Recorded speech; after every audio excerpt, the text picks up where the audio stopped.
Hola, hola, bienvenidos a Big Left, en el nombre del Padre, del Hijo y del Espíritu Santo. Amén. Purifica mi mente, purifica mis labios, purifica mi corazón. Estaba leyendo un libro muy interesante, que es El cristianismo primitivo, del cual yo me estoy inspirando para hacer estos videos. El cristianismo antiguo, primitivo. Estaba leyendo esto, y lo voy a volver a repetir. ¿Cómo es posible que a partir de las proximidades del año 200 el estoicismo, el platonismo, el pitagorismo, el cibelismo, el mitraísmo, Tanit y Teutales, el, eso no sé lo que es, pero bueno, el judaísmo incluso, todo se quebranta y pronto se derrumba mientras florece a pesar de las peores persecuciones el Evangelio. Hay una hora en que, por su humilde estatura, se confunden en la pradera la hierba con el roble que está ahí creciendo y tiene la altura de la hierba. Pero después viene un momento en que el roble se eleva hacia el cielo y la hierba queda abajo. Eso fue lo que pasó con todas las religiones y todas las escuelas filosóficas. Por ejemplo, Filón de Alejandría, Plotino. Había una serie de los pitagóricos, los maniqueos, etcétera. Y esa hora llegó en que se disparó en el número y en la calidad el cristianismo igual catolicismo apostólico romano. Se disparó en el siglo segundo hasta el siglo tercero. Es decir, en 300 años arrasó y tomó el imperio romano completo, a partir de miles y miles de mártires. La victoria del cristianismo se percibe en el horizonte ya. La revolución religiosa que fue todas estas tendencias, no pudieron purificar totalmente a los cultos paganos, porque los cultos paganos tenían obscenidades y vulgaridades.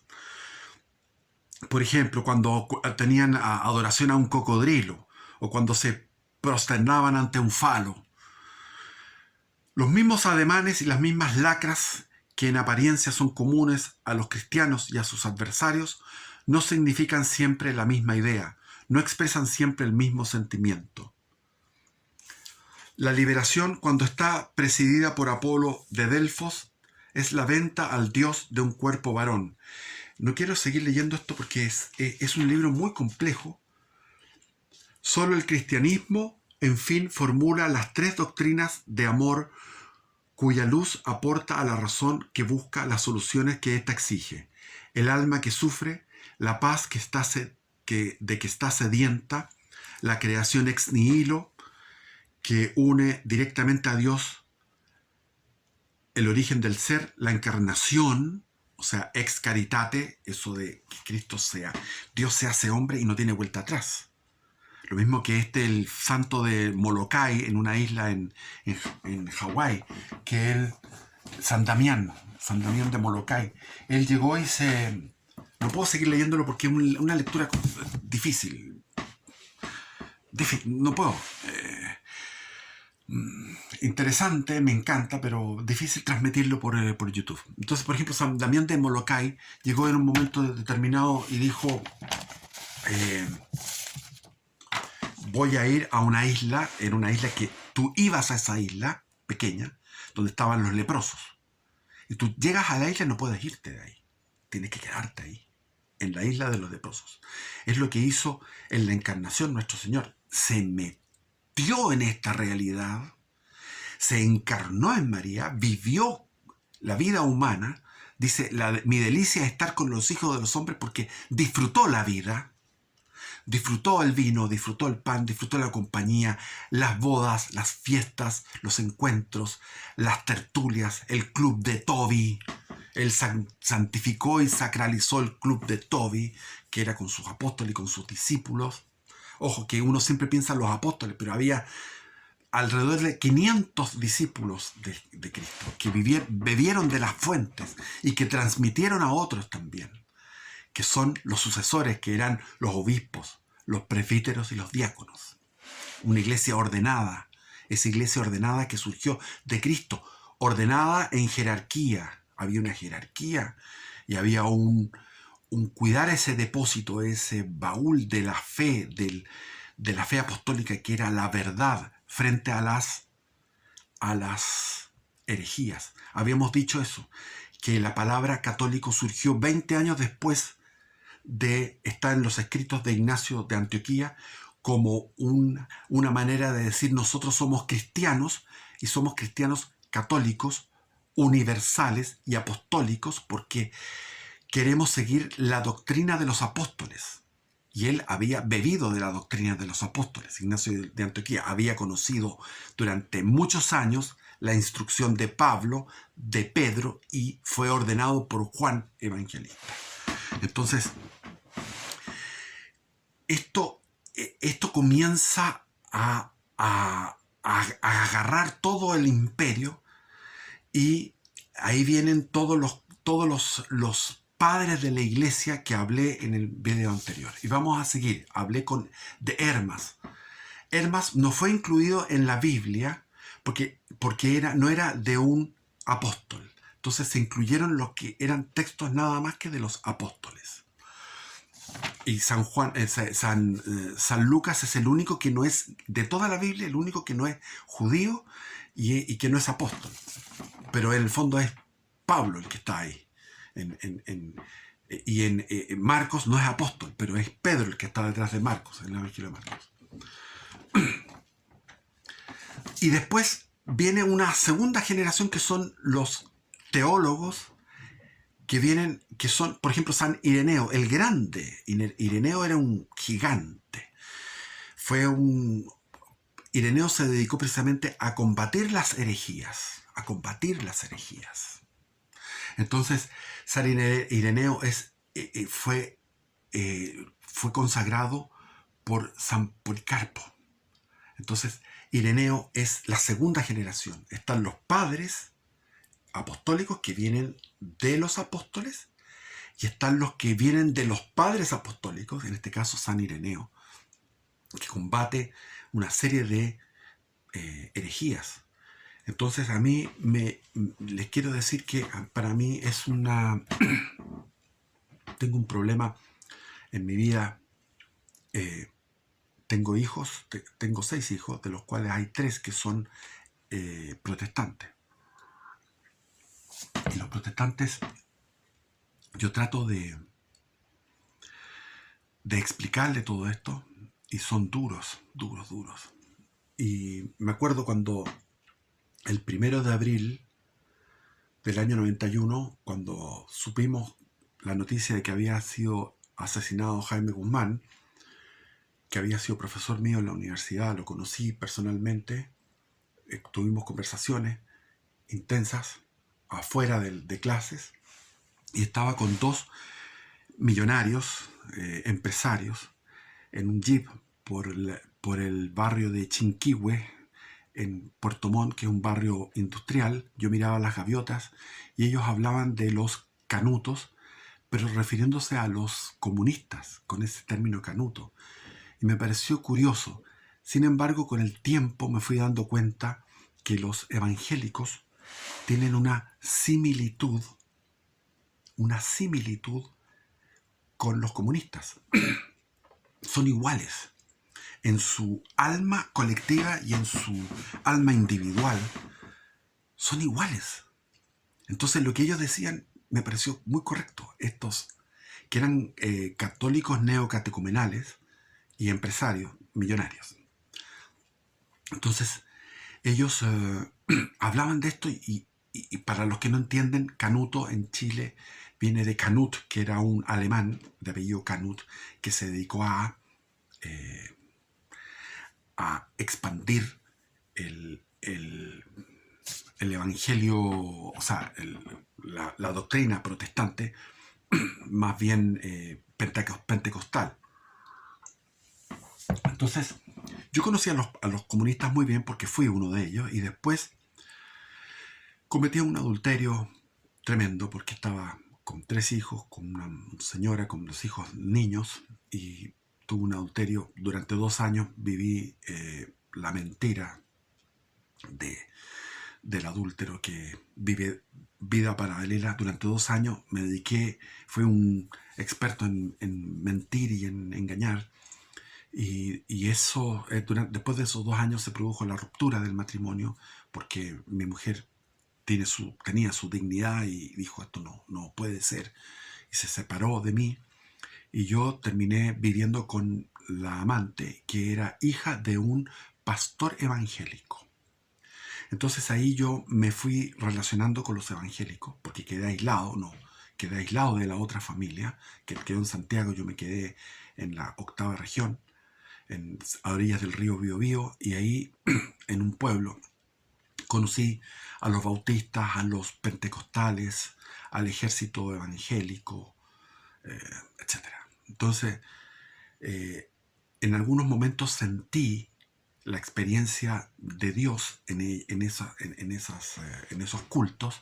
Yo creo que puedo haber ido a los cultos, si yo sumo todas las veces que fui a cultos en mi vida, estaríamos hablando de, no sé, unos 80 veces más o menos. A 80 cultos evangélicos fui. Entonces, tienen un fanatismo, una irreductibilidad en ese catecismo tan simplón que tienen, de la sola fe, la sola escritura. ¿Qué es eso? Eso no está en los padres. No está en los padres de la iglesia. Todos los textos contradicen, los textos de los padres de la iglesia contradicen y refutan a los protestantes. Y es difícil para ellos. Entonces, cuando estos teólogos protestantes se sumergen en aquellos textos antiguos, recortan lo que les interesa, lo que les puede salvar para su visión equivocada, porque es una visión totalmente sesgada. Lo mismo pasa con los católicos modernistas, con los teólogos católicos modernistas que van y recortan lo que ellos quieren. Sin embargo, los padres de la iglesia, proclaman una catolicidad plena. Hablan de bautismo, no por inmersión, hablan de la necesidad de confesarse antes de recibir el cuerpo y la sangre de nuestro Señor Jesucristo. Hablan de transubstanciación, hablan de purgatorio, hablan de María como la nueva Eva. Temas totalmente católicos. Y los judíos en su Biblia tenían los deuterocanónicos, que son el libro de la sabiduría, el eclesiástico, los proverbios, el cantar de los cantares. Son 7 libros. Entonces, ellos, por odio hacia el cristianismo, que ellos suprimieron esos libros. Los suprimieron. Y después, el Lutero, que odiaba a los judíos, siguió a los judíos. Los odiaba y era el más antisemita de los antisemitas que había. Hay muchos que hablan de Lutero a Hitler. Hay toda una sucesión anticristiana contra los judíos, y él sigue a los judíos suprimiendo 7 libros de la Biblia. Por eso la Biblia de los evangélicos tiene 66 libros, la católica tiene 73.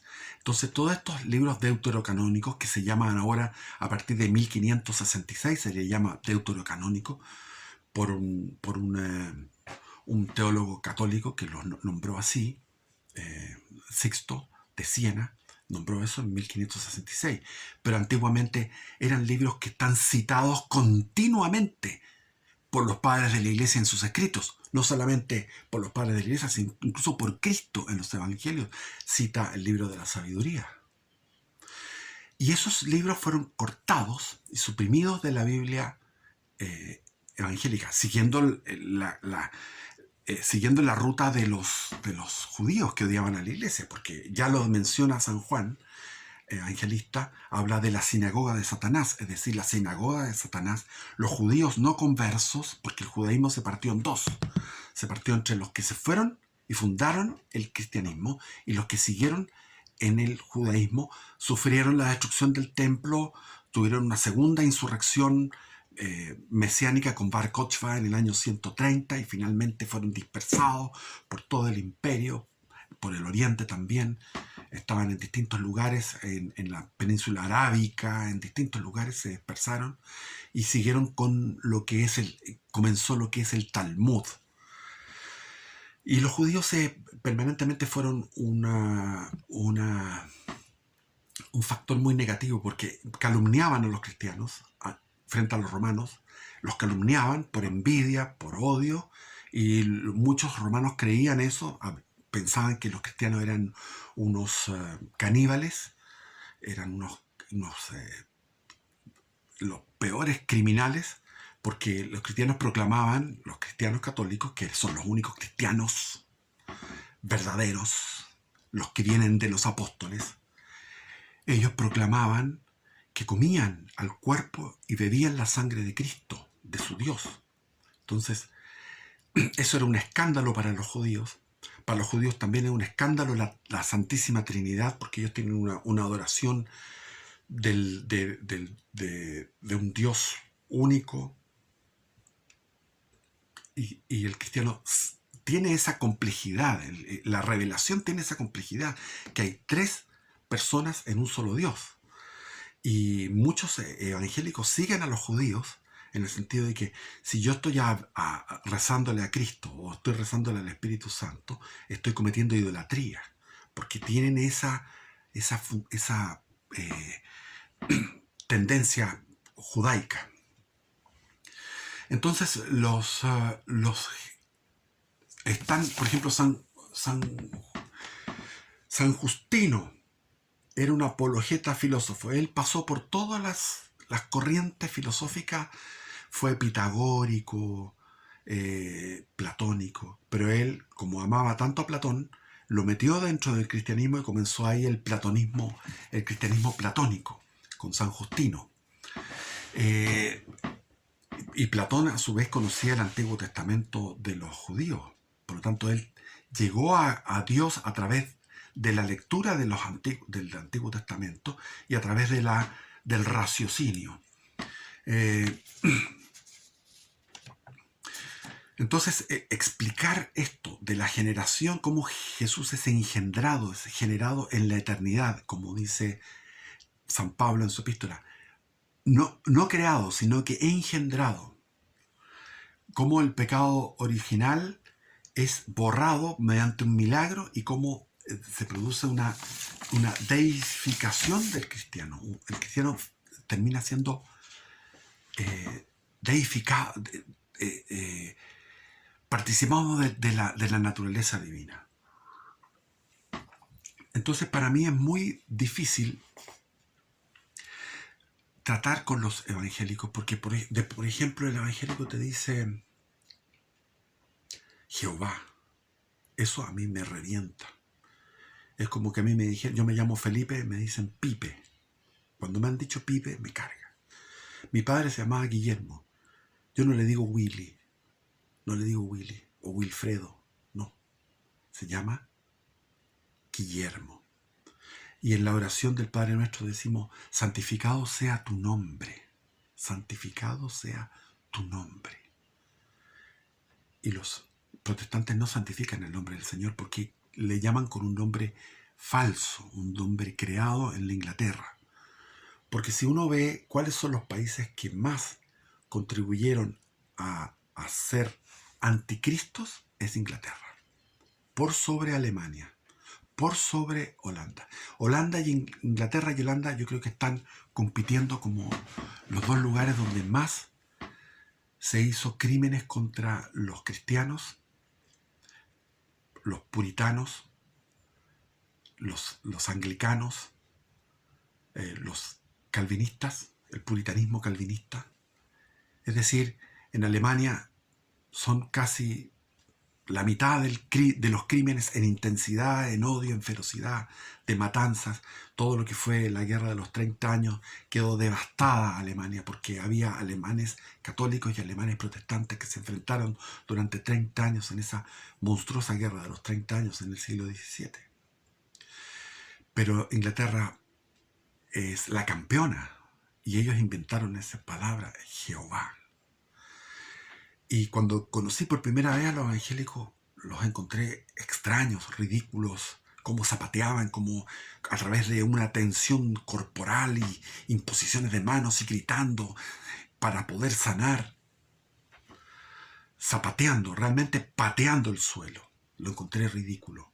Me acordé del general Carrera, José Miguel Carrera, que él cuando fue a Estados Unidos, lo que más le llamó la atención, está escrito en su diario, es lo ridículo de los evangélicos. Dijo, es una religión ridícula. No puede ser tan aparatosa. Ahí he visto personas que caen para atrás. Hay una serie de cantos en lengua que son extraños. Y sin embargo, igual he sentido la presencia de Dios. Es una cosa compleja. Es lo mismo que pasa en la iglesia. Actualmente no hay un papa. El papa no existe porque este es un ocupa, no es canónico, no es elegido canónicamente, y a partir del 31 de diciembre del año 22, o sea, a partir del 1 de enero del año 23, la Iglesia Católica ya no tiene papa. Por primera vez en la historia, de la Iglesia estamos sin papa. ¿Y quién tiene las llaves de Pedro? María. Las tiene mientras no llegue Pedro Romano, entregado por el cielo para estos últimos tiempos. Estamos al final de los últimos tiempos. Y estoy poco inspirado, así que estoy cabreado. Pucha que lata, no me salió bueno el video, pero lo voy a subir igual. Bendiciones, viva Cristo Rey.